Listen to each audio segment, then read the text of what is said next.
बहुत बहुत धन्यवाद प्रोफेसर के लिए। जैसा मैंने प्रारंभ में ही कहा था कि भारत का आंतरिक सत्य है तो हमारी वास्तविक शक्ति है, उसको उन्होंने हमारे सामने रखा। इतने विराट देश के इतिहास में 60-70 साल कुछ भी नहीं होते, और अगर उसमें भूंगे किसी तरह राज्य सत्ता में आ गए हैं तो इसमें कोई विशेष मुझे उनको सुनते हुए वैदिक मंत्र याद आ रहा था। माँ भई माँ संवित्ता यथा द्यौश्च पृथ्वी च न विधीतो नरिष्यता एषा मे प्राण मारुते यथा सूर्यश्च चंद्रश्च न विधीतो नरिष्यता एषा मे प्राण मारुते। तो हे भारत, जिस प्रकार सूर्य और चंद्र न तो भयभीत होते हैं और न ही शिथिल होते हैं, उसी तरह हमें न तो शिथिल होना है और न ही भयभीत होना है। विश्व की कोई ऐसी शक्ति नहीं है जो सचमुच भारत को खतरा पैदा कर सके, बशर्ते हम अपने भुंगों को ही अपने सिर में बैठाए हैं तो वो लेन देन में कुछ सौदेबाजी करते हैं। जैसा उन्होंने बताया, ये सत्य है कि 1962 का युद्ध एक नकली युद्ध था और हमारे भारत के राजनेता जो इधर हुए हैं वो नकली युद्ध में बहुत माहिर हैं। मेरे ख्याल से चीन की महिमा को बढ़ाने के लिए जवाहरलाल नेहरू ने जानबूझकर ये आक्रमण होने दिया। इस पर काम होना चाहिए, मैं भी कुछ काम कर रहा हूँ। तो ये लोग अगर सही सत्ता आई तो इस पर राज्यों का अभियोग भी चल सकता है। लोगों को हमें उस समय की प्रतीक्षा करनी चाहिए। कला और संस्कृति के क्षेत्र में जो प्रभाव तथा कथित वैश्वीकरण कर सकते हैं, जो पीरियड ने वैश्वीकरण बताया वो तो जब हमारे पास राज्य आएगा अच्छे श्रेष्ठ धर्मनिष्ठ भारतीयों का, सदाचारी भारतीयों का, तब वो वैश्वीकरण होगा। अभी तो जो धर्म विमुख या धर्म निरपेक्ष भारतीय हैं उनका राज्य पर कब्जा है, तो उनका वैश्वीकरण तो अमेरिकी वैश्वीकरण की जुटन है। इस वैश्वीकरण से राज्य स्तर पर ही सही, राज्य प्रेरित संस्थाओं के द्वारा ही सही, और एक पॉपुलिस्ट मिडिल क्लास में जो एक मनोवृत्ति फैल रही है उसका भी सही, उसका भी जायजा लेना चाहिए। और कला और संस्कृति के क्षेत्र में इसके क्या प्रभाव पड़ रहे हैं, इस पर श्री चंद्र प्रकाश द्विवेदी जी से हमारी प्रार्थना है कि बोले। इसलिए भी हमने उनको चुना है कि भारतीय कला और संस्कृति कैसी श्रेष्ठ हो सकती है इस दौर में भी, जिस समय तथाकथित देश से विमुख या धर्म से विमुख लोग शासन में हैं। तो उन्होंने दिखा दिया है, अपनी चाणक्य सीरियल हो चाहे गंगा हो, अपने पुरुषार्थ से, अपनी सृजनशीलता से, अपने कलात्मक अंतर्दृष्टि और दीप्ति और वैभव से ऐसे श्री चंद्र प्रकाश द्विवेदी आमंत्रित हैं। मुझे तो लगा था कि अनिल ने मुझे सुनने के लिए बुलाया। जहाँ गोविंदाचार्य जी हों, केडिया जी ने जो कहा उसके बाद हिम्मत नहीं होती। मुझे ये पता था कि औद्योगिक घराने से तो मैं पहले मिलता उससे।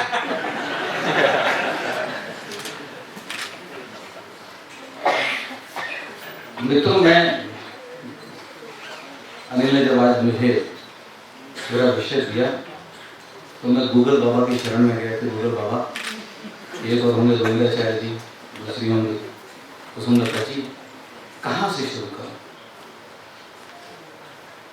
तो चूंकि इन उपनिषद पर अभी काम खत्म होने जा रहा है, मैंने कहा ढूंढता हूँ उपनिषदों में कुछ मिलता है नहीं। तो गूगल बाबा ने मदद की और एक कहानी मुझे मिल गई जो मैंने बहुत लंबे समय से पढ़ी नहीं थी। क्योंकि मैं सिनेमा, टेलीविजन और नाटक से जुड़ा, इसलिए अपनी बातें कहानियों के माध्यम से ही कहता हूं। कहानी बड़ी सरल है कि सृष्टिकर्ता जब सृष्टि कर रहा था, अभी तक सृष्टि बनाने का क्रम प्रारंभ था, खत्म नहीं हुआ था, तो अचानक हो गए। उनको लगा जो श्रेष्ठ है, जीवन का जो महान उद्देश्य है, जीवन का जो रहस्य है, वो मैं कहाँ रखूं? तो उन्होंने अपने दूत को बुलाया, जिसको हम लोग देवदूत कहते हैं, अंग्रेजी में एंजल कहते हैं,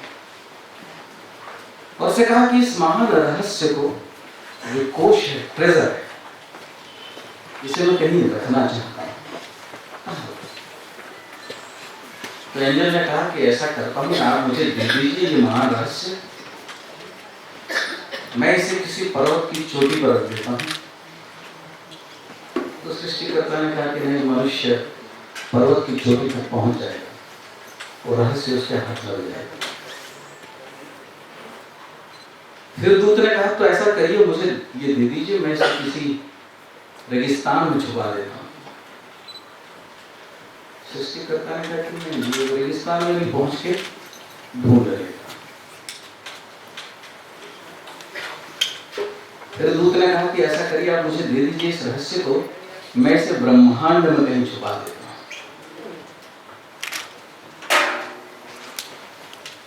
सृष्टिकर्ता को कभी संदेह हुआ कि मनुष्य ब्रह्मांड को भी ढूंढ लेगा, और तब सृष्टिकर्ता के मन में विचार आया कि दूत, मेरे मन में ऐसा विचार चल रहा है कि ये सत्य, ये रहस्य मैं मनुष्य के भीतर ही छुपा देता हूँ, इसलिए कि वो पूरी जिंदगी अपने प्रश्नों के उत्तर बाहर ही ढूंढते रहेगा, अपने भीतर कभी नहीं जाएगा।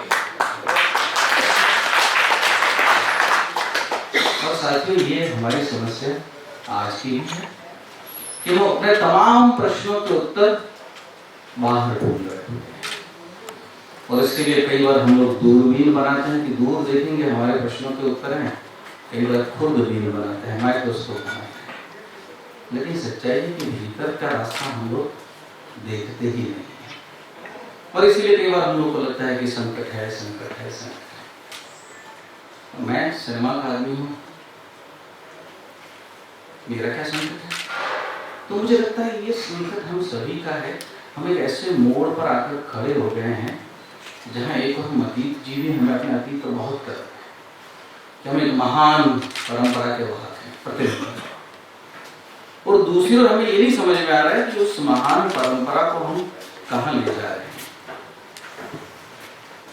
फिर एक छोटी सी कहानी अधिकतर लोगों ने सुनी होगी, और ये कहानी मुझे बहुत अच्छी लगती है। मैंने कभी उम्र के 12-15 साल में पढ़ी थी, और अभी मैंने वापस पढ़ी। कहानी कठोपनिषद की है, यम नचिकेता संवाद। यदि कोई मुझे कहे कि उपनिषदों में से कोई उपनिषद पढ़ना है तो मैं ये कठोपनिषद चुनूंगा, यम नचिकेता संवाद।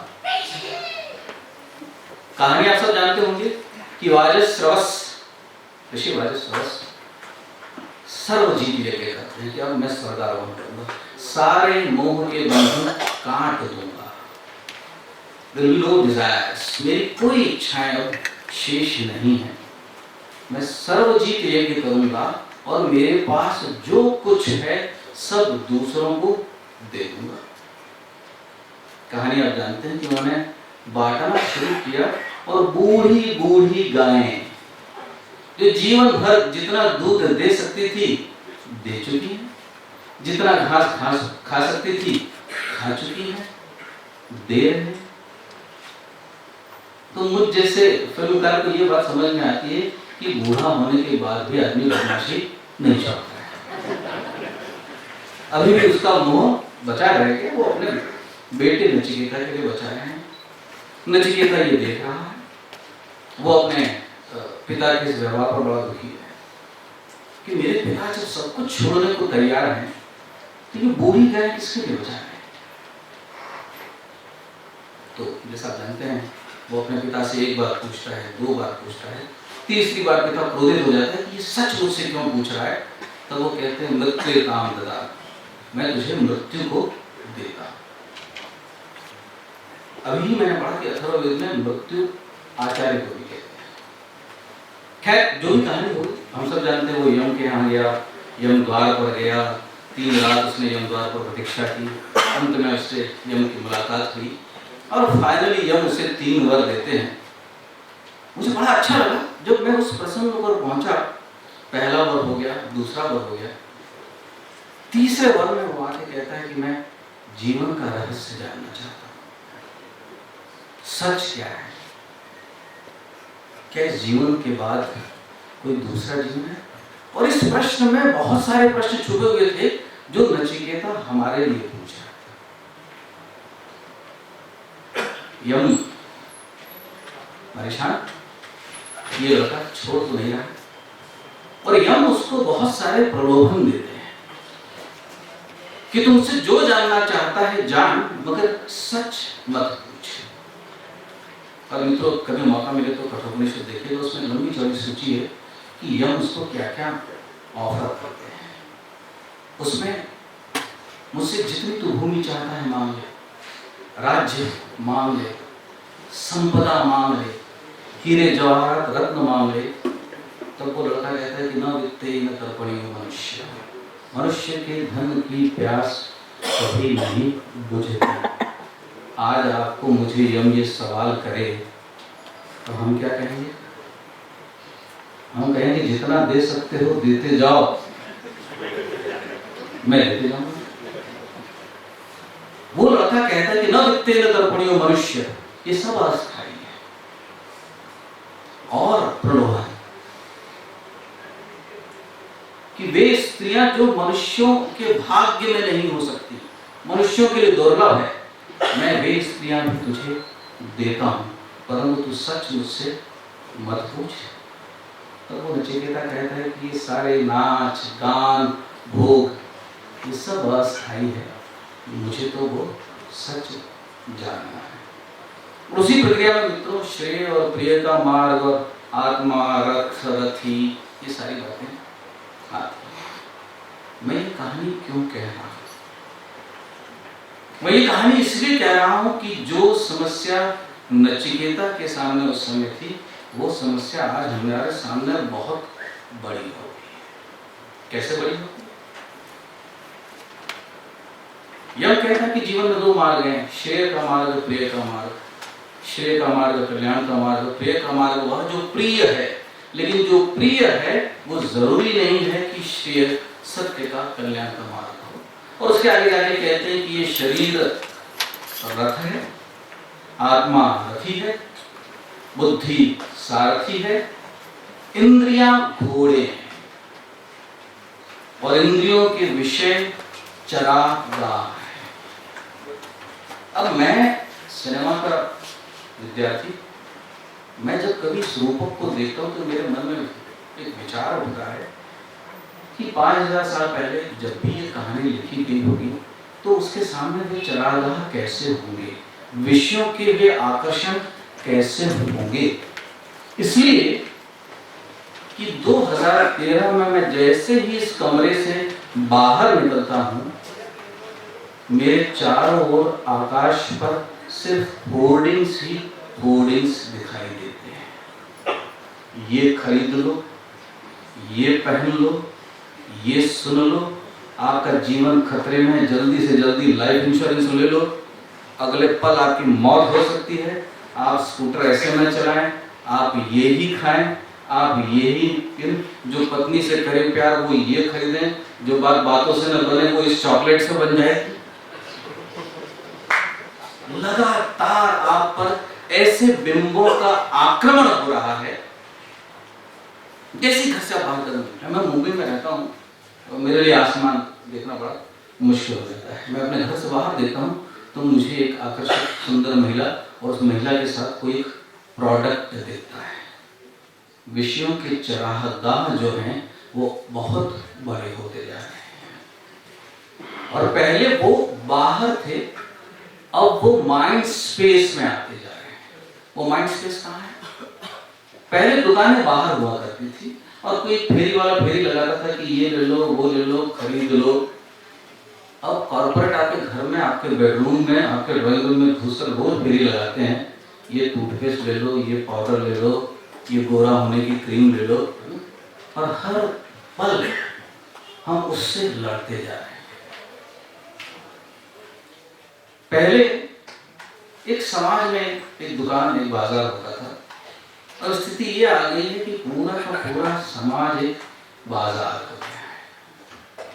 और मेरी जो चिंताएं हैं वो ये है कि वैश्वीकरण का कोई अर्थ ऐसा तो नहीं हो रहा कि बाजारीकरण, सब कुछ दुकानें होती जा रही हैं और सारी की सारी जो कला धर्मिता है वो उस बाजार को जिंदा रखने के लिए।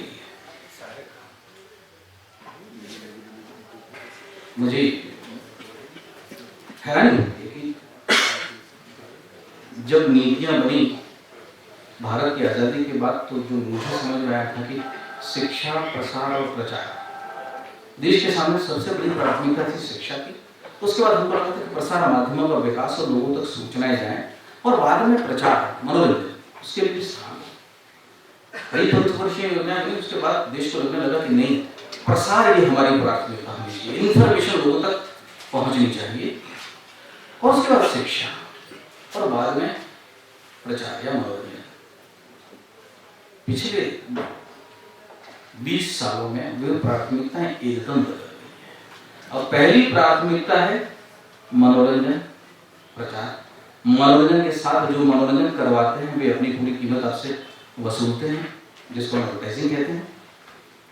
उसके बाद प्रसार और शिक्षा बिल्कुल नहीं। टेलीविजन या रेडियो के माध्यम से शिक्षा की बात करना ये टैबू माना जाता है।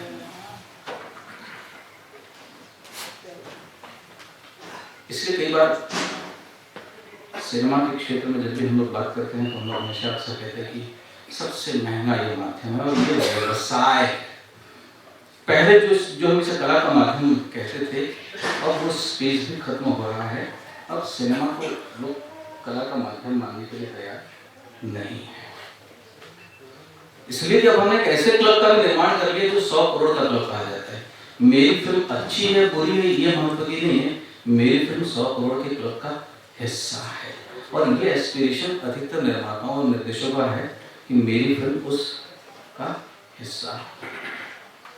मेरा सीरियल अच्छा हो ये जरूरी नहीं है, मेरा सीरियल अधिक से अधिक आईबॉल्स देखें, वो आईबॉल से मस्तिष्क तक की यात्रा करते हैं ये जरूरी नहीं है।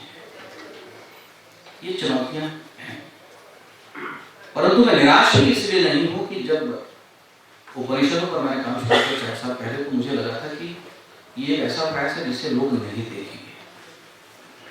और मुझे खुद को भी हैरानी हुई कि जिस तरह से मैंने माना था कि 50 के ऊपर के लोग इसको देखेंगे, पर मुझे हैरानी हुई कि इसे देखने वाले 18 से 24 के बीच में,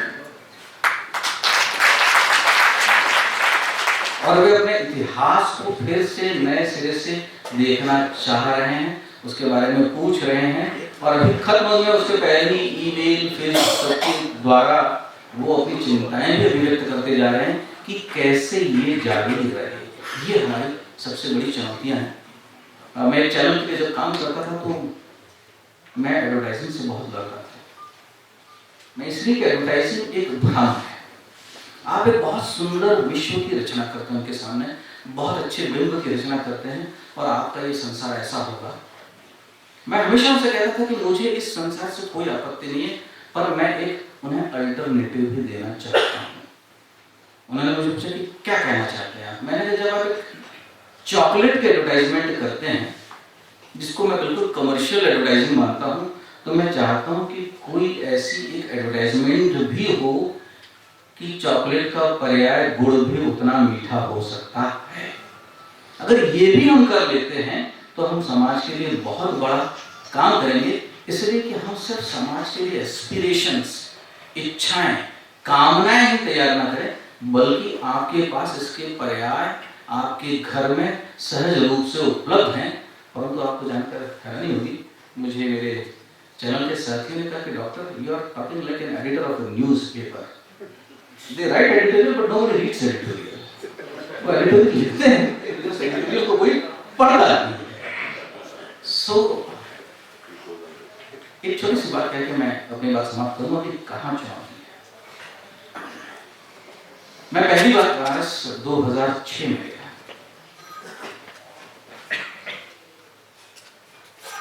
गंगा विशाल देखी मैंने, और गंगा में सैकड़ों हजारों नौकाएं, आपने कई लोगों ने बनारस देखा होगा, और एक भी नौका ऐसी नहीं थी जिस पर कोई एडवर्टाइजमेंट लिखी गई हो। फिर मैं 2011 में मोहल्ला 80 मेरी फिल्म की शूटिंग करने गया। मैंने पहली एक नौका पर एडवर्टाइजिंग देखी, किसी एक मोबाइल फोन कंपनी की एडवर्टाइज, उस नौका पर पेंटेड है।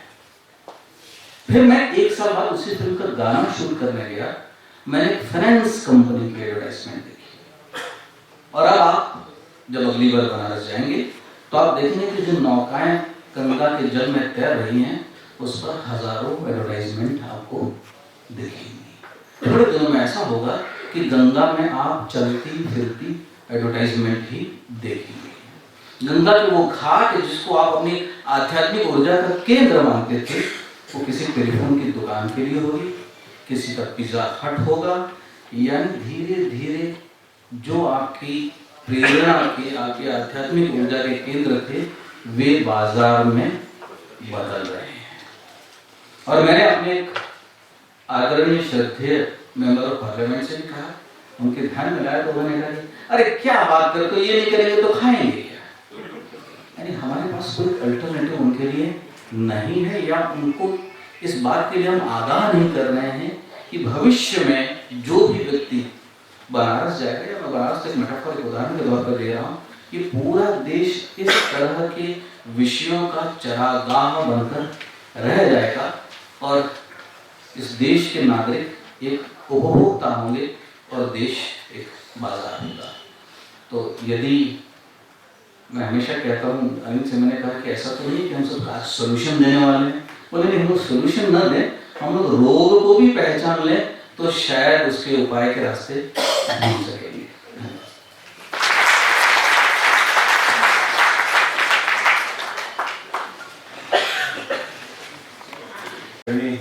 बहुत संक्षेप में बोले, हम लोगों से कुछ ज्यादा ही अपेक्षा कर रहे हैं। श्रोताओं में सार्थक तो बहुत श्रोताओं में प्रश्न की भी कुछ बात चल रही है, लेकिन इकट्ठे लिख लीजिए, और या तो अनिल सौमित्र जी को दे दीजिए, या इधर आप अनिल सौमित्र जी हैं उनको दे दें, तो बाद में उन प्रश्नों का एकत्र उत्तर अध्यक्षीय उद्बोधन से पहले दे दिया जाएगा, अलग अलग संबंधित लोगों के द्वारा, क्योंकि बीच में विशृंखलता आ जाएगी। डॉक्टर द्विवेदी ने बहुत ही संक्षेप में सारी बातें कह दी। क्रियाशीलता का तो कोई और विकल्प नहीं है, और योग दर्शन में कहते हैं कि प्रत्येक स्मृति आकांक्षा फलक होती है और प्रत्येक आकांक्षा स्मृति फलक होती है।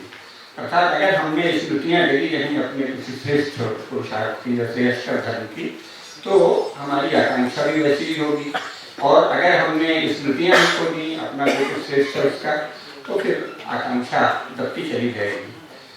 तो आपने बहुत अच्छा कहा, बिक्री की, और वो भी बहुत ही क्षुद्र किस्म के उपभोग की वस्तुओं की बिक्री के केंद्र हो रहे हैं, जिसमें मर्यादा पर तो कहीं बात होनी चाहिए समाज में थी। वैसे राज्य में ही इतनी छूटती है अपनी गलत नीतियों से, तो या तो संसद में इस पर बहस हो, या समाज में हो तो संसद में अवश्य आएगी, लेकिन एक मर्यादा बननी चाहिए हर चीज़ की। बाजार भी रहेगा, उपभोग भी रहेगा, लेकिन उसकी क्या मर्यादा हो, इस पर समाज में चर्चा होनी चाहिए। और जिन्होंने अत्यंत संयमित और मर्यादित, तेजस्वी और श्रेष्ठ जीवन दिया है सांस्कृतिक और राजनीतिक क्षेत्रों में, ऐसे श्री के गोविंदाचार्य हमारे बीच में हैं, हम उनको आमंत्रित करते हैं।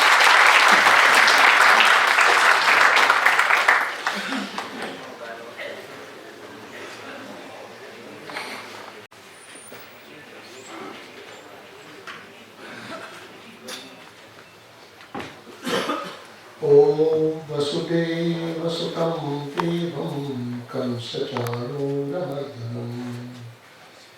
देवकी परमानंदं कृष्णं वंदे जगद्गुरुम्।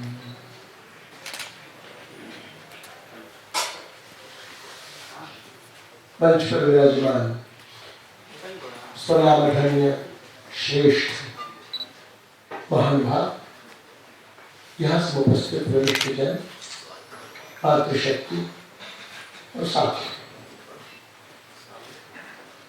जो हम वैश्वीकरण कहते हैं, उसके लोगों को अलग अलग अर्थ बोध होते हैं। तो अलग अलग अर्थबोध होते हैं, तो भारत का मानस जैसा है, वो अभी के प्रचलित शब्द वैश्वीकरण को जोड़ ले रहा है क्रमवश। अयोध्या परो वेत्ति गणना लघु चेतसा उदार चरिता नाम तु वसुधैव कुटुंबकम, वो इससे जोड़ता है। उसका वैश्वीकरण नहीं बुरा तो लगता है, या वो ये सीखता रहा है, समझता रहा है, आनो भद्रा कर्तव्योजंतु विश्वतः, that noble thoughts come from all parts of the globe. लेकिन शब्द कुछ होंगे, अर्थ कुछ और है। तो दिक्कत यहाँ है। हम कहेंगे विश्व एक परिवार है, कुटुंब है, लेकिन जो वैश्वीकरण की बात कर रहे हैं उनके लिए विश्व एक बाजार है। इसलिए जब वो वर्ल्ड ऑर्डर की बात कह रहे हैं तो उसमें वो अपने आधिपत्य की बात कह रहे होते हैं। जब वो कंपैरेटिव एडवांटेज की बात कहते हैं उसका अर्थ है कि उनकी बातों को शेष विषय में स्वीकार कर लिया जाए। अर्थात चार्ट में लकड़ी है तो लकड़ी के अलावा सब चीज हमसे ले लें और फालतू चीज क्यों वो करें। सूडान है तो बकरे उनके पास हैं तो बकरे के बदले बाकी हमसे लिया करें और हम निर्देशित करेंगे कि हम देने वाला किस कीमत पर दे। ये कुछ टर्म्स जो वो उपयोग में लाते हैं उसका अपना अर्थ है। वो कहेंगे फ्री मार्केट, अर्थ है कि आपके बाजार में हमको अपनी शर्तों पर घुसने की इजाजत दीजिए। वो कह रहे हैं लेवल प्लेइंग फील्ड, तो उनका कहना है कि हमारा प्रवेश सुगम हो आपके यहां, ये लेवल प्लेइंग फील्ड है। और ये सब एक विशिष्ट स्थितियों में ही कहेंगे। इसलिए जब वो कहते हैं वैश्वीकरण तो उनका सोचना है एक यूनिफॉर्म, एक वर्ल्ड ऑर्डर, उसमें आधिपत्य अमेरिका का, तब तो वैश्वीकरण है, नहीं तो ऐसे उनकी जरूरत नहीं है। अब इसमें शुरू से ही रूल्स ऑफ द गेम वे सेट करेंगे। एक तरफ कहेंगे पूरी दुनिया में सुख शांति होना चाहिए, हम तो WTO का यही उद्देश्य मानते हैं, लिखेंगे भी ऐसा, सबके अभावों की पूर्ति। लेकिन रूल्स ऑफ द गेम ऐसा बनाएंगे जिसमें एक देश को एक वोट, देश है 206, आबादी है 7 अरब, ग्लोबल विलेज कहेंगे।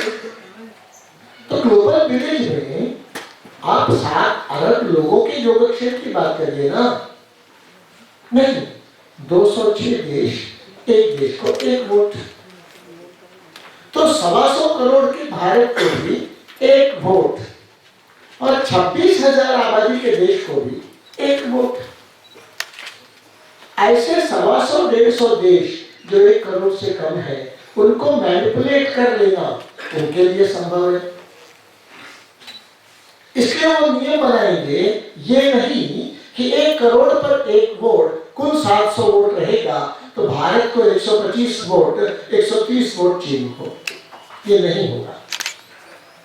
फिर वो कहेंगे टेक्नोलॉजी सब तरफ जाए आबाद, पूंजी जाए सब जगह आबाद, लेकिन आदमी वीसा रिस्ट्रिक्शंस,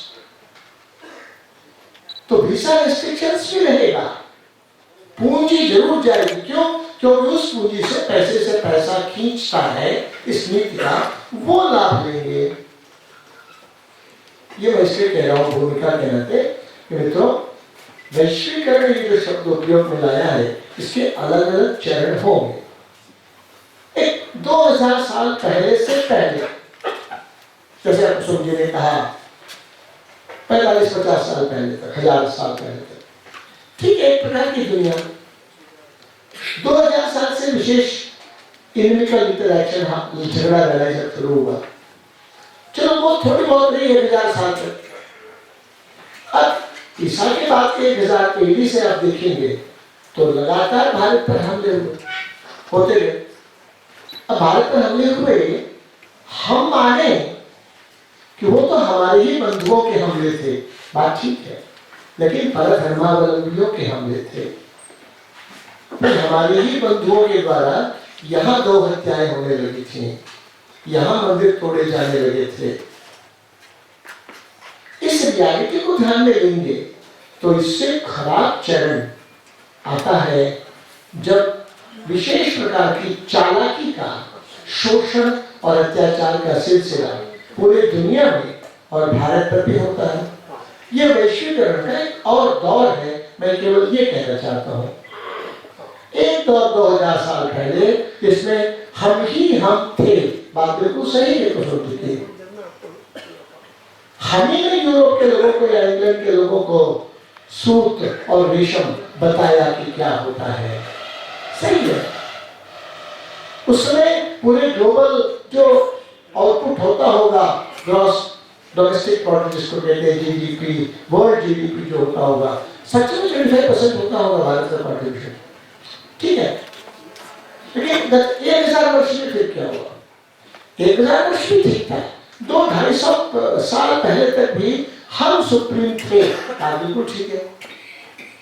लेकिन जो गड़बड़ हुई 250 साल से, उस 250 साल में क्या गड़बड़ हुई उसकी बैकग्राउंड देखेंगे तो एक है 1492, एक है 1498।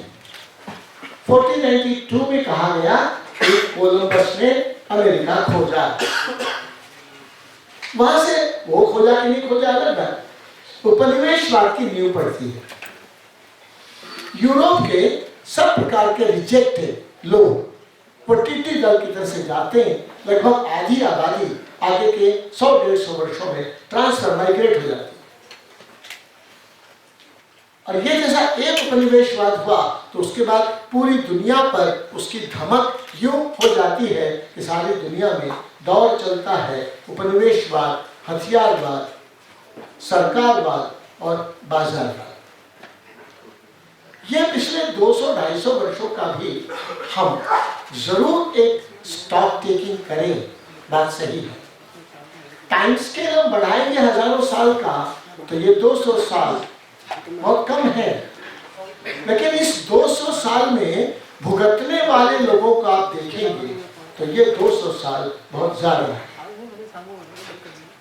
इसलिए इसको हम जब वैश्वीकरण का ये दृश्य देखते हैं तो इस दृश्य के घातक प्रभाव की चर्चा आवश्यक है, महत्वपूर्ण है।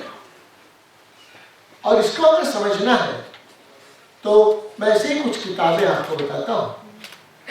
एक इनफ इज इनफ, डेविसन बुद्धू की लिखी। 2 जोसेफ स्टिग्लिट्ज की लिखी हुई ग्लोबलाइजेशन एंड इट्स डिसकंटेंट्स। तीसरी किताब कार्लटन की लिखी हुई when corporations rule the world. चौथी किताब जॉन पर्किंस की लिखी हुई confessions of an economic hitman. ऐसे नमूने की कुछ किताब। तो इससे मालूम पड़ेगा कि जो ग्लोबल वर्ल्ड ऑर्डर की बात जो भी सोची गई उसका उद्देश्य इतना ही था कि और ज्यादा शोषण, और ज्यादा लूट, और ज्यादा एकाधिपत्य, और ज्यादा निर्ममता, और ज्यादा मानव विरोधी व्यवस्था, और ज्यादा प्रकृति विरोधी व्यवस्था खड़ी हो सके पूरी दुनिया में। और लेजिटिमाइज करने के लिए इंस्ट्रूमेंट्स को भी ईजाद करने में वर्ल्ड ट्रेड ऑर्गेनाइजेशन सरीखी संस्थाओं का विकास दुनिया में कोशिश की गई। ये द्वितीय विश्व युद्ध के बाद हुई व्यवस्थाएं हैं। ये तो एक बात हो गई मित्रों। जहां एक तरफ ये बात है वहीं ये बाजारवाद जैसा कहा और धोखेधड़ी की बात होती है। हथियारवाद को सामना सामनी बात थी। सरकारवाद में भी दुश्मन दृश्य था। बाजारवाद में we are being led to hell and we perceive that as being led to heavens।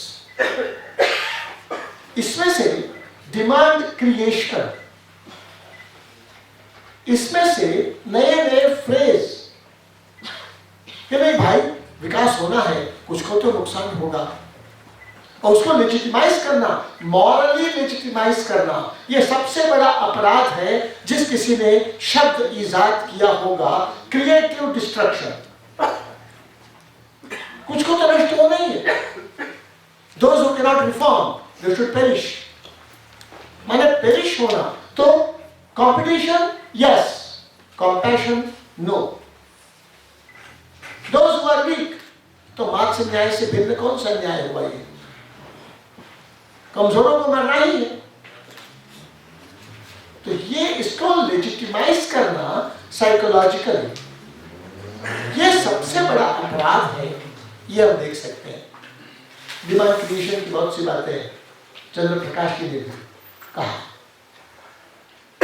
अब इसमें और आगे आप देखेंगे तो इन सब के संदर्भ में भारत और भारत ही अगर वो ताकत रखता है जो इन सारी ही बातों को उलट दे सकता है, तो बात सच है। इसलिए इस 250 वर्षों की लड़ाई को आगे के 50 वर्षों में हम उलट दें, ये हमारी जिम्मेदारी है।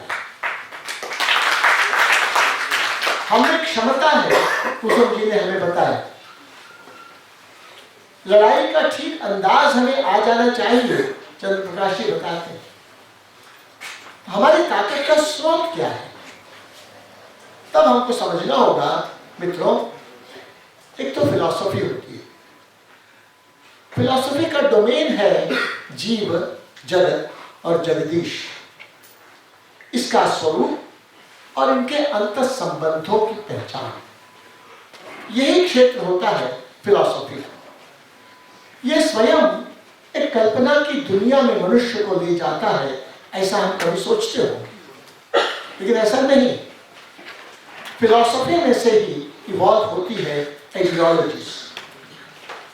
अगर हम जीव, जगत, जगदीश इन तीन के संदर्भ में ये सोच ले कि जगदीश नाम का फैक्टर हम डिलीट कर दें, तो जीव और जगत के संदर्भ में ही हम जो भी विचार करेंगे वो अंत में हमें लीड करेगा कि यावत् जीवेत् सुखी जीवेत्, ऋणं कृत्वा घृतं पिबेत्, भस्मीभूतस्य देहस्य पुनरागमनं कुतः। तो जो मुझे सूट करेगा वही सबसे अच्छा है। तो ईमानदारी बेईमानी का क्या मतलब है? मोरालिटी का क्या अर्थ है? सेवा का क्या औचित्य है? अगर गला दबाकर मैं अगर समृद्ध बन जाऊं तो क्या बुरा है? वो तो मेरी चालाकी ही है। मैं गड्ढा खोद दूं, आपको साथ ले चलूं और जाकर आपको ढकेल दूं, ये तो मेरी बुद्धिमानी हुई। इसमें गलत क्या है? तो एक आप जीव, जगत, जगदीश फिलॉसफी में से एक को डिलीट करेंगे, एक रास्ता होगा, तीनों को रखेंगे, और एक होगा उनके अंतर संबंधों की पहचान करेंगे, उसमें से बहुत सी बातें आएंगी। ये मैं मित्रों इसलिए कह रहा हूं, उसमें आइडियोलॉजीज में से इवॉल्व होता है goal of life. Goal of life से तय होता है वैल्यूज ऑफ लाइफ, सही और गलत, उचित और अनुचित। वैल्यूज ऑफ लाइफ में से निकलेगा आइकॉन्स, आइडियल्स ऑफ लाइफ। हम किनको अच्छा माने, किनका अनुकरण करें। वो महाजन कौन है जो महाजन ये नगत सपन था, तो उसमें से बात आएगी स्टाइल ऑफ लाइफ। जो महाजनों ये नगत सपन था वही जनसामान्य भी अनुकरण करता है, वो समाज में लाइफ स्टाइल हो जाती है। जो लाइफस्टाइल हो जाती है उसे को अकॉम्प्लिश करने के लिए इकोनॉमिक्स और पॉलिटिक्स टूल होती है, और जो इकोनॉमिक्स एंड पॉलिटिक्स का टूल होगा उसको इफेक्टिव, एफिशिएंट बनाकर आउटपुट देने के लिए टेक्नोलॉजी और मैनेजमेंट डिराइव होगा उसमें से। So the kind of philosophy you hold ultimately leads you to the level of technology and management too. ये अगर हम समझना इस तरह से डिराइव करते हैं तो स्वाभाविक है कि 1492 एक डेट जैसी है, वैसे ही 1498 प्रोटेस्टेंट क्रिश्चियनिटी का उद्भव, जिसका सूत्र वाक्य है कि अरे भाई, भगवान ने सृष्टि क्रिएट की थी, बाद में सर्वश्रेष्ठ अस्तित्व को उसने उपजाया था, वो मनुष्य था। मनुष्य को कहा कि जाओ ऐश करो, तेरे लिए दुनिया बनाई है, मतलब दुनिया बनाई है तेरे ऐश के लिए मानव। अकेला पड़ रहा था, उसी की पसली में से दे दिया निकालकर, वो हो गई हव्वा। दोनों को कहा उस फल को मत खाना, शेष एंजॉय करना। शैतान ने उकसाया, हव्वा को फल खिला दिया, उसको लज्जा की अनुभूति हुई, तब उसने शैतान के उकसावे पर पुरुष को भी खिलवा दिया। उसके परिणाम स्वरूप मैथिली सृष्टि हुई। इसका मतलब यही कार्डिनल सिन है। इसकी वजह से ही सबको बचाने के लिए ईसा मसीह आए। इसका मूल सूत्र वाक्य है कि man is conqueror of nature, nature has been created for the enjoyment and pleasure of human beings. अगर ऐसा है तो जमीन बर्बाद हो जाए क्या हर्ज, अगर सुख मिले तो? नदियां सूख जाए क्या हर्ज, सारे पेड़ कट ही जाए क्या हर्ज, गौरैया खत्म हो जाए क्या हर्ज? रेडिएशन की चिंता और प्रकार से करें, गौरैया की जिंदगी की कीमत पर अपना रेडिएशन और अपना मोबाइल क्यों ना उपयोग करें? Gaureias are created for us, so the rivers also are created for us, so the fruits also, so the animal kingdom also for our entertainment. Man is conqueror of nature. ये जब दृष्टि बनती है मित्रों, भारत ने इसको निगेट किया है। यही भारत की ताकत है, यही भारत की वो पूंजी है जो हमें लड़ने के लिए इनसे अलग ऊंचे अधिष्ठान पर खड़ा कर पाती है। आज भी भारत की ताकत इस सारे ग्लोबलाइजेशन के चैलेंज से लड़ने के लिए इसीलिए खड़ी हो पा रही है कि भारत अभी भी अपनी फिलॉसफी, अपनी आइडियोलॉजी, अपने life goal, values, style of life आदि से आज भी चल रहा है। हमने सोचा है कि man is part of nature, the flora and fauna have to exist on the face of earth. They have got equal rights, at least as equal as human beings. नदियां हमारे लिए नहीं है, हम जब नहीं हुए थे नदियां उसके पहले से हैं। पेड़, पहाड़, पशु सब पहले से हैं, हम तो शायद बाद में आए। इसलिए उनके अस्तित्व के अधिकार को तो हमें अपने से भी ज्यादा बुनियादी और प्राथमिक मानना होगा, तभी तो हम कहेंगे कि हम सुसंस्कृत हैं। प्रकृति का तो नियम है मानो जियो और जीने दो, संस्कृति का तो नियम है जीने दो तब जियो। वे बोल नहीं सकते, बाकी तो प्रकृति के वश में है। हम ही हैं जो नर अगर कर्मी करे तो नारायण बन सकता है। हम ही हैं धर्मो हि तेषां अधिको विशेषो धर्मे न पशुभिः समानाः आहार निद्रा भय मैथुनं च सामान्य में तत् पशुभिः नराणाम्। भगवान ने हमको उन फैकल्टी से युक्त करके भेजा है कि तू संभाल जाकर, तेरी ये जिम्मेदारी है, तू ट्रस्टी है, ये सारा साम्राज्य उसका है, उसका है साम्राज्य, तू मैनेजर है, तेरा केवल अधिकार तेरे वेतन पर है। यावत् भियेत जठरम तावत् स्वत्वम हि देहिनाम अधिकम यो भी मन्येत सस्तेनो दंडम अर्हति। साईं इतना दीजिए जामे कुटुंब समाए, मैं भी भूखा ना रहूं, साधु ना भूखा जाए। इससे ज्यादा सरप्लस का मैं ट्रस्टी हूँ, बाकी सबकी देखभाल के लिए, पशु पक्षी कीट पतंगों की संरक्षण और पोषण के लिए वे भी रहें तब हम रहें। जब ये बनती है मित्रों, तब हम भारतीय समाज का जो देख रहे हैं, तब इसकी जो समझ बनी है, इस समझ में सृष्टि के सभी जितने भी अभिव्यक्तियां दिख रही हैं, सब में दिव्यता का अंश देखना भारत का स्वभाव है। सबसे रिश्ता बनाना भारत का स्वभाव है। बंदर भी मामा होगा, चंदा भी मामा होगा, गंगा भी मैया होगी।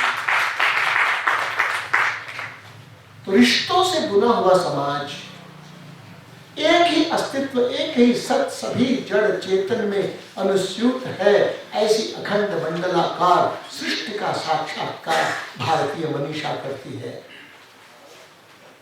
और इसकी मूल धुरी है घर की माता,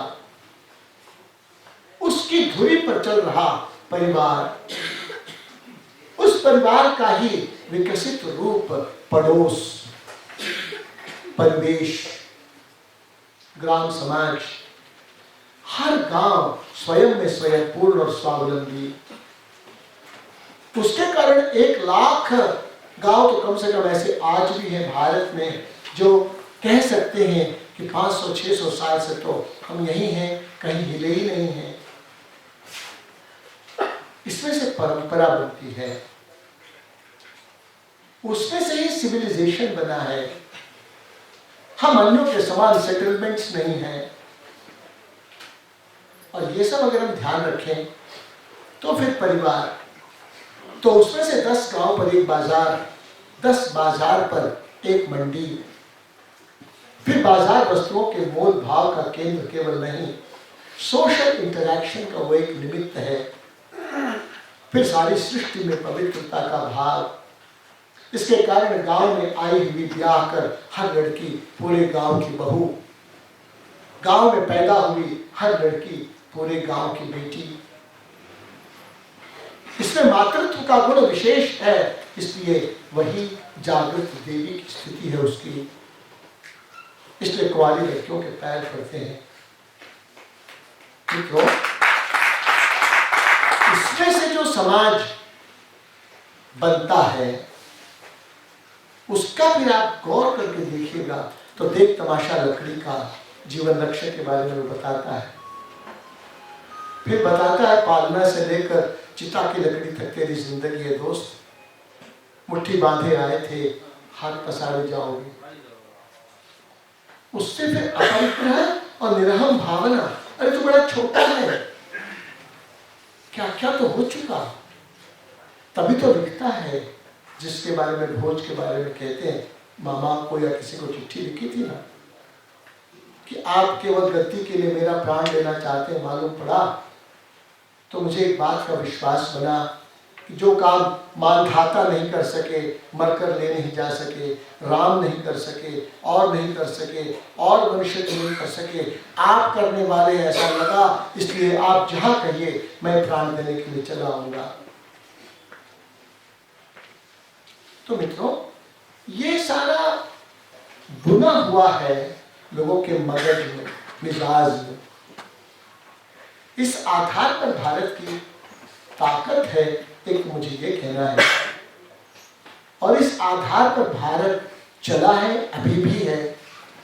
दूसरी बात मुझे ये कहनी है कि अमेरिका की बात क्या कहें, 18 अगस्त 2008 के बाद उसका भी बैंड बजता नजर आता है।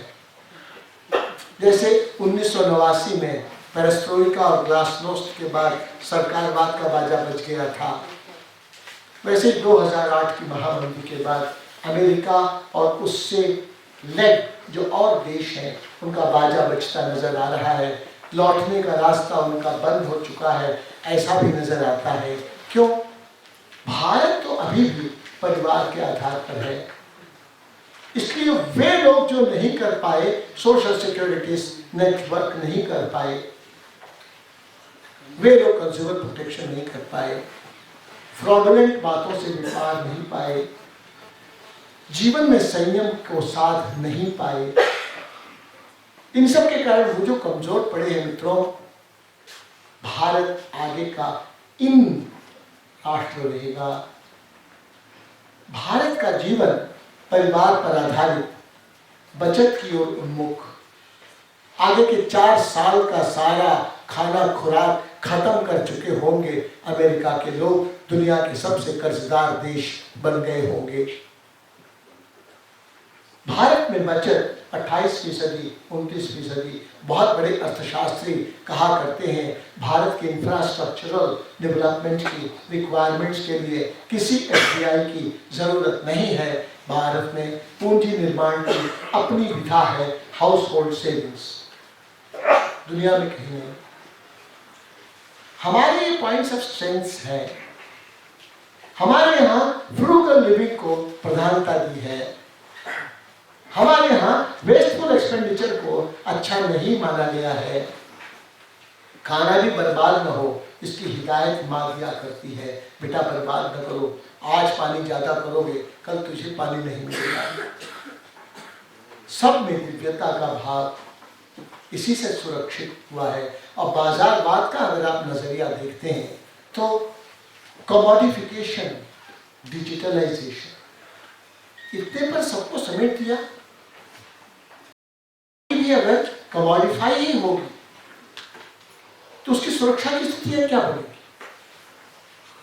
बात तो नजर की है, नजरिया बदले तो बदले नजारा। भारत इसमें सबसे ज्यादा इक्विटी है।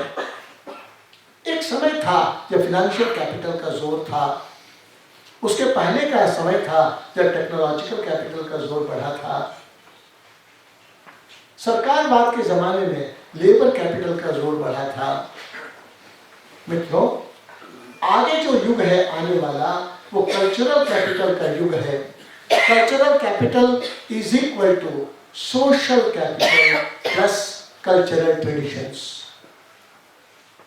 सेविंग्स सोशल कैपिटल का हिस्सा है, फ्रूगल लिविंग सोशल कैपिटल का हिस्सा है। सत्ता और संपत्ति की जगह सही को सम्मान मिले, ये कल्चरल कैपिटल का हिस्सा है। इसका अगर हम ध्यान रखते हैं तो आगे की चैलेंजेस, आगे की अपॉर्चुनिटीज, थ्रेट्स एंड अपॉर्चुनिटीज दोनों का अगर हम ध्यान रख लें और अपनी स्ट्रेंथ और अपनी वीकनेस को ध्यान में ले लें तो समझ में आएगा भारतीय समाज धर्म सत्ता, समाज सत्ता, राज सत्ता, अर्थ सत्ता इस क्रम से संचालित होता है। इसलिए दिल्ली के व्यापार मेले में उतनी भीड़ नहीं लगा करती जितनी कुंभ के मेले में लगा करती है। कहीं एडवर्टाइजमेंट नहीं दिया गया कि तुम आओ नहाने गंगा जी, संगम का स्नान करो। केवल 5-10 रुपए का पंचांग एक गांव में पहुंचता है, वहीं का पोथी पलट कर बताते हैं फलाने समय कुंभ है। तो मोटरी ले के लोग जाते हैं, लेके जाते हैं तो टेंट बिजली के लिए नहीं जाते हैं, उस ओर कितना सजावट है ये तो शौक से मेला की तरह देख लेते हैं। ध्यान रहता है संगम पर पहुंचने का, स्नान करने का, न ठंडक की फिक्र रहती है न कपड़ों की फिक्र रहती है। अभी वसंत पंचमी के समय था मैं तो पानी बरस रहा था, भीगे हुए लोग थे, कंबल भी भीगा था, प्लास्टिक भी भीगा हुआ था, जा रहे थे सब कदम बिना रुके कीचड़ में संगम की ओर। तो ये भारत है। भारत वहां नहीं है जो कनॉट प्लेस में दिखता है। भारत ये है, ये ताकत है। और इस आधार पर जब हम देखते हैं तो हमें सब प्रकार का पराक्रम करना है। हम ही अभ्यस्त हैं मित्रों, संस्कृति और समृद्धि में संतुलन बिठाने में हम ही अभ्यस्त हैं। हम इस बात को जानते हैं केवल समृद्धि हमें नहीं काम आएगी। केवल समृद्धि को हमने आसुरी संपदा कहा, रावण की लंका माना और जलाने की योग्य माना है भारत में।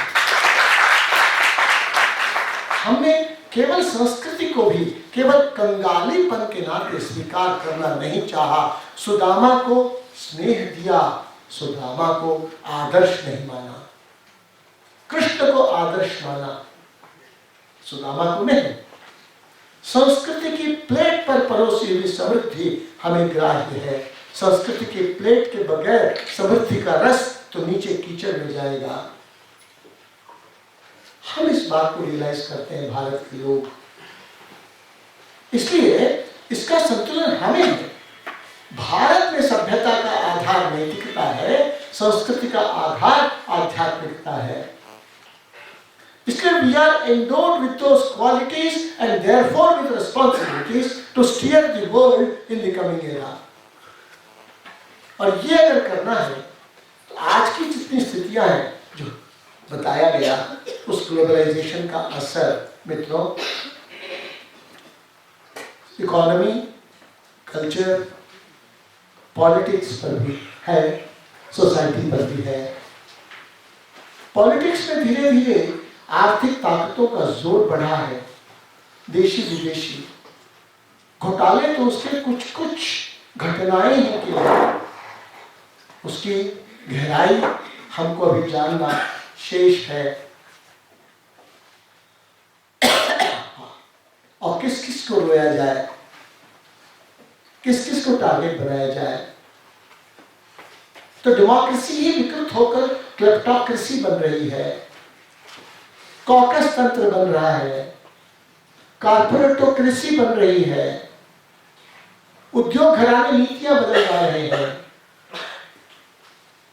उद्योग घराने वो भी अपना ही मुनाफा कमाने के खेल में वैल्यू एडिशन की बजाय बड़े बड़े माइनर्स और एक्सपोर्टर्स बन रहे हैं। मैन्युफैक्चरर्स बनने की जहमत क्यों उठाई जाए? क्यों न चीन में सामान बनवा लिया जाए, यहां बेच दिया जाए? मित्रों, ये जो क्लेप्टोक्रेसी और कॉर्पोरेटोक्रेसी है, इसमें सभी प्रमुख राजनीतिक दल ग्रस्त हो गए हैं। राजनीतिक विकल्प खोजें तो सांपनाथ की जगह नागनाथ पर सुई अटक जाने का अंदेशा है। इसलिए आज चाहे वो मीडिया का क्षेत्र हो, चाहे वो बुद्धिजीवियों का क्षेत्र हो, चाहे वो राजनेताओं का क्षेत्र हो, धर्म सत्ता के बारे में बोलने को मैं अपने को अपात्र मानता हूं, इसलिए कुछ बोल नहीं रहा हूं। तो आज के वक्त का तकाजा होगा कि हम बाइफोकल विजन से काम करें। लंबी दूरी का तो जरूर देखें, लंबी दूरी में पीछे देखकर प्रेरणा से हम जरूर भर उठें, उत्साह और आत्मविश्वास से हम भरपूर हों। वर्तमान का वैज्ञानिक विश्लेषण कर चिंताजनक स्थिति में देश के लोकतंत्र के खतरे में होने का ही आज लक्षण दिखता है। क्यों? क्योंकि सत्ता दल और विपक्ष का भेद का लोप अगर हो जाए तो लोकतंत्र की स्थिति उस फुटबॉल मैदान की तरह होने का खतरा है, जिसमें 11-11 खिलाड़ी आपोजिट खेलते तब तो गेम चलता, मगर 11 और 11 हाथ मिलाकर 22 खिलाड़ी जनता के खिलाफ गोल दागने लगे तो खेल नहीं चलता। मित्रों, तो दर्शक दीर्घा में से उतरकर नया टीम बनाना देश की मजबूरी है, ऐसा मैं मानता हूँ। और इसमें फिर वही सांपनाथ नागनाथ की तरह एक और वासुकी नाथ हो जाए ना ना ना। इसके लिए राजनीतिक विकल्प नहीं, वैकल्पिक राजनीति की साधना जरूरी है। उसमें भारत परस्त गरीब परस्त एजेंडा क्या हो, सबसे अंतिम आदमी के योगक्षेम का कम से कम विकास की तो बात छोड़ो, बुनियादी जरूरतों की पूर्ति, ईमान की रोटी, इज्जत की जिंदगी मैसर हो सके, इसके लिए अर्थनीति और राजनीति का कलेवर क्या हो, इसी पर बात हो। और कार्यशैली भी इसी प्रकार जिसमें पारदर्शिता हो, अकाउंटेबिलिटी हो, दलीय राजनीति हो, तो चुनाव आयोग के आगे दल भी तो अकाउंटेबल रहे। हाईकमान की उनके नाम पर कॉकस कल्चर बंदर बांट केवल होती रहे, ये तो लोकतंत्र की हत्या ही तो है। इसी आधार पर ऑल्टरनेटिव मीडिया, ऑल्टरनेटिव एकेडमिया, तो एक तरफ आत्मविश्वास की अपनी जड़ें बहुत गहरी हैं, दूसरी तरफ वर्तमान स्थिति के प्रति संवेदनशीलता और चिंता, और इन दोनों के द्वारा ऑल्टरनेटिव पॉलिटिक्स, मीडिया और एकेडमिया की दिशा में प्रयास। और इतना हम अगर करते हैं तो 2008 के बाद दुनिया के बदलते आसमान के रंगों में हम जरूर भारत का रंग जरूर भर पाएंगे, ये विश्वास है। और इस विश्वास के लिए हम एक ही चुटकुला सा लिखा है, याद आता है। एक बड़ा पेड़ था, वर्षा काल हुआ, झूमते रहे सब आसपास के लिए। आया सितंबर, एक लता उगी तने के जड़ के बीच। लता उठी जल्दी, तेजी से बढ़ी, लिपट गई वृक्ष से, लिपट कर और तेजी से बढ़ी। आया जनवरी फरवरी, वो लता उस वृक्ष से भी एक बित्ता ऊंचा चढ़ गई थी। तो लता ने कहा वृक्ष से, कैसे आलसी हो, खड़े हो वहीं के वहीं, मैं देखो कितना तेजी से बढ़ गई हूं, तू खड़ा का खड़ा। चुप रहा वृक्ष और उलाहना देते हुए लता बोली, क्या मुंह में जुबान नहीं है? इतने लज्जित होने से कैसे? तो अंत में वृक्ष ने कहा कि मैं तुम्हारी बात सुन रहा था, समझ भी रहा था, अंदर ही अंदर मुस्कुरा भी रहा था, तुझे हर्ट नहीं करना चाहता था। अब तो जिद पर ही है कि मैं बोलूं, कि मैं इतना ही कहूंगा कि देख लता, मैं 250 साल से यहाँ खड़ा हूं और तू 126वीं लता है।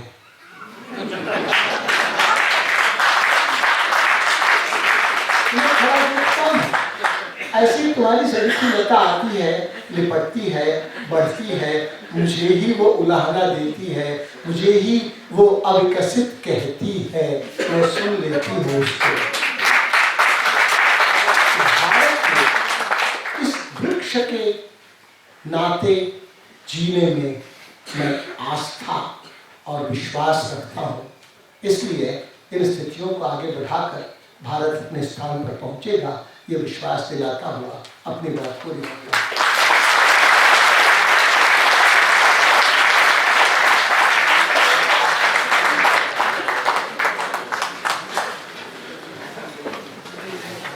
बहुत बहुत धन्यवाद। जैसा कि हम लोग सभी जानते हैं, गोविंद जी सदा ही समृद्ध करते हैं विचारों से, और आज भी उन्होंने बहुत स्पष्ट कहा कि भाई राजनीतिक विकल्प तो एक ही व्यवस्था का एक और चेहरा होने की कोशिश है। वैकल्पिक राजनीति, वैकल्पिक मीडिया और वैकल्पिक एकेडमिया की जरूरत है। तो पुरुषार्थ और क्रियाशीलता का तो इस संसार में कोई विकल्प नहीं। चिंता आदि करना अगर भावुकता से हो तो उसकी कोई खास कीमत नहीं होती। इसलिए सही तरीका यही होता है कि हम देश के लिए, समाज के लिए, मानवता के लिए जो भी आपकी श्रद्धा हो उसमें हम स्वयं क्या अपना स्वधर्म मानते हैं, क्या पुरुषार्थ करना चाहते हैं, उनसे चुन के अधिक से अधिक पुरुषार्थ करें, यह चिंता करें। अब एक तो प्रश्न आए हैं कुछ, उनका जो वक्ता है वो उत्तर देंगे। एक टिप्पणी, कुछ टिप्पणियां आई हैं, तो इन पर मुझे लगता है कि तो एक तरह से अभी जो व्याख्यान हुए उस पर टिप्पणी है, उस पर फिर मैं आगे कोई बात नहीं बढ़ाता। एक दो चीजें उनमें समान है। एक तो देखिए, एक तो चीज हो चुकी है जो गोविंद जी ने भी कहा, केलिया जी ने भी कहा, ज्ञान के अभाव में हम लोग जिनमें सच्ची श्रद्धा भी है देशभक्ति की या शुद्ध की, कुछ लोग तो कहते हैं कि देशभक्ति नहीं, हम तो साफ मानवता चाहते हैं, जो भी आप सत्यनिष्ठा की, उसमें भी बारीक चीजें तो भूल ही चुके हैं। जैसे अब ये सब चल गए हैं, भारत, इंग्लैंड, जर्मनी, यूरोप, ये काम चलाऊ शब्द हैं, और ये मानना कि ये कोई एक इकाई है, ये तो बहुत ही रास्ता है। भारत क्या है? भारत में सात्विक लोग भी हैं, राजसी भी हैं, तामसिक भी हैं, धर्म में भारतीय भी हैं, अधर्म में भारतीय हैं, और पूरे भारत को एक इकाई मानने का परिणाम ही होता है कि साहब 100 लोगों ने अमुक अमुक पाप कर दिया इसलिए भारतीय पापी हैं। लोग अपनी बेटी को पूरी शिक्षा और ऊंचा पढ़ाने के लिए प्रयास कर रहे हैं, लेकिन एक किसी पापी ने दुराचार कर दिया तो कहते हैं ये भारतीय दुराचारी। ये तो मूर्खता है। इन चीजों को एक सुगम शब्द जो चल गए हैं उस पर एक इकाई मानना, ऐसी कोई इकाई नहीं होती। भारत में ऐसा कभी नहीं है जब पापी भी नहीं रहे हों, चाहे वो सतयुग हो, चाहे त्रेता हो, चाहे द्वापर हो। तो कुछ पापियों को देख के हम कहें कि ये देखिए साहब भारत किया, तो इसका मतलब आप अवसर की तलाश में हैं कि भारत की निंदा की जाए। कहीं गड़बड़ घट गया तो हमने कह दिया ये भारत में ऐसे हो रहा है। तो ये बहुत सारे प्रश्न ऐसे आ रहे हैं कि भारत में ये क्यों हो रहा, वो क्यों हो रहा। कभी पाप ही नहीं होगा ऐसी तो संसार में कोई धरती नहीं है। प्रश्न ये है क्या पापियों को दंड मिलता है या नहीं, क्या राजा अच्छा है कि नहीं, आदि है। तो इसी तरह इंग्लैंड का, यूरोप का है। यूरोप हमारा शत्रु थोड़ी है, इसके पहले सनातन धर्म ही था यूरोप, भविष्य में फिर हो जाएगा। यूरोप में जो भी श्रेष्ठ चिंतक हैं वो सब के सब आधुनिक राजनीति को रिजेक्ट कर रहे हैं, वो पावर में नहीं आए हैं, बस इतने ही है। लेकिन वो भारत उसमें लीड कर सकता है। वो सब लोग कह रहे हैं कि भारत से ही आशा, अगर भारत में धर्मनिष्ठ सदाचारी लोग शासन में आ गए, जैसा गोविंद जी ने कहा कि वैकल्पिक राजनीति होगी, तो ये सारे विश्व के लिए कल्याणकर होगा। जो पैगन मूवमेंट चल रहा है, न्यू साइंस के लोग हैं, यूरोप की श्रेष्ठ स्त्रियां जो आंदोलन चला रही हैं, वो सब मान रहे हैं कि भारत से ही आशा है, क्योंकि भारत विशाल है। अकेला भारत संपूर्ण यूरोप के बराबर है ना भाई, इतनी बड़ी शक्ति तो दुनिया में कोई नहीं है। हिंदू धर्म में ही ये शक्ति है कि उसने इतना बड़ा राष्ट्र बनाया है। न तो ईसाइयों का कोई एक बड़ा राष्ट्र है, न इस्लाम का एक बड़ा राष्ट्र है। बाइंडिंग फोर्स क्या है? हिंदुत्व। केवल हिंदुत्व में वो शक्ति है इसने एक इतना विशाल राष्ट्र हजारों साल बना रखा है। यूरोप के समकक्ष, यूरोप के 70 देशों के बराबर है भारत का क्षेत्रफल। और इतिहास का तो कहने क्या, 200 वर्ष पूर्व यूरोप में कोई भी नेशन स्टेट नहीं था, और भारत में लाखों वर्षों से या कम से कम 5000 वर्ष से राष्ट्र है। तो सारा संसार देख रहा है, और ऐसे समय भारत के शुभ को हम अवश्य पहचानें, और भारत के पाप, भारतीयों के पाप, कुछ भारतीयों के पाप, कुछ भारतीयों के अधर्म को कृपया भारत का पाप और भारत का अधर्म नहीं सोचें। एक ज्ञान के अभाव में एक चीज ये भी होती है, आप अब तो सब लोग इंटरनेट का उपयोग करते हैं, आप यूनाइटेड नेशंस टाइप करें, संयुक्त राष्ट्र संघ की स्थापना काहे के लिए हुई थी? साफ साफ लिखा है, युद्ध के लक्ष्यों को शांतिपूर्ण उपायों से प्राप्ति के लिए यूनाइटेड नेशंस की स्थापना यूरोपीय देशों ने की। तो उनका घोषित है कि भाई ये लड़ाई बड़ी महंगी पड़ रही है और हम टूटे जा रहे हैं। इंग्लैंड तो हाय हाय कर रहा था, इसीलिए तो भारत से गया, ये मार डालेंगे सुभाष चंद्र बोस और यहाँ आजाद हिंद फौज और भारतीय सेनाएं हमको तो एक कच्चा चबा जाएंगे, हम खोखले हो चुके हैं। इसलिए उसने ट्रांसफर ऑफ पावर किया और सबसे कमजोर लोगों को किए। तो संयुक्त राष्ट्र संघ की स्थापना ही यूरोप के जो युद्ध के लक्ष्य हैं उनको शांतिपूर्ण उपायों से प्राप्त करने के लिए, इसलिए उनके इंडेक्स, उनकी बातें, जिसे वो विकास कहते हैं, जिसे वो विकास का सूचक इंडेक्स बताते हैं, वो सब तो छलपूर्ण रहेगा ही। कोविंद जी ने जो संकेत दिए, छल बहुत बड़ी शक्ति है इस समय, इसीलिए ये सारे शब्द भी छल के अंतर्गत आते हैं। अगर हम इस छल में बड़े भोलेपन से रीजन को धर्म कहने लगे, उनके ग्लोबलाइजेशन को अपनी उससे उदार चिंता नाम तो बस दिन कुटुंबकम से जोड़ने लगे और फिर कहने लगे कि हम तो सदा विश्व को परिवार मानते थे पर बाजार में, तो ये सब मूर्खताएं हैं। हम जो मानते थे उसका इससे कोई लेना देना नहीं है। वर्तमान ग्लोबलाइजेशन का भारतीय चिंतन या इसके पहले सनातन धर्म के विश्व के देशों के चिंतन से कोई रिश्ता नहीं है। ये तो कंट्रोल और डोमिनेशन की एक खुली रणनीति है, और अगर हम बेसिक्स भी नहीं जानते तो फिर तो एक निरर्थक सी बहस कर रहे हैं जो बहुत ज्यादा शिक्षित समझ में होती है। अब प्रश्न है, क्रमशः है। सबसे पहले प्रोफेसर कुसुमलता के लिए जी इसका उत्तर देंगे, उनसे प्रश्न पूछे गए हैं, फिर डॉक्टर चंद्रप्रकाश द्विवेदी जी, फिर आदरणीय गोविंदाचार्य जी, और फिर अध्यक्षीय भाषण के लिए मैं अध्यक्ष महोदय को आमंत्रित करूंगा। प्रोफेसर के लिए मुझसे प्रश्न पूछा गया है, वो सज्जन दर्शन दे देते तो